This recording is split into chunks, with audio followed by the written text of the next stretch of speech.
La comunità di Amaro oggi è in festa nel giorno di San Valentino, cui è dedicata la chiesetta alle mie spalle, ed è in festa per i 60 anni di sacerdozio di Don Giampietro Bellini. L'assessore regionale alle finanze Barbara Zilli ha preso parte alla Santa Messa per il parroco di Amaro Don Giampietro Bellini, celebrata dall'arcivescovo di Udine Monsignor Riccardo Lamba, presente anche il sindaco di Amaro Cristiana Mainardis. Guida sicura per generazioni di fedeli con la forza del suo esempio e della sua dedizione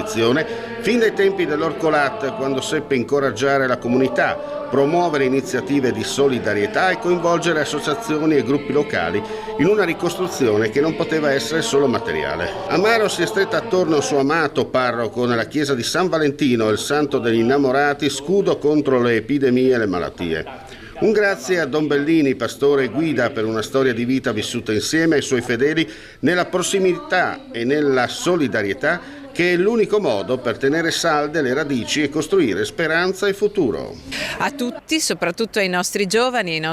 ai nostri bambini che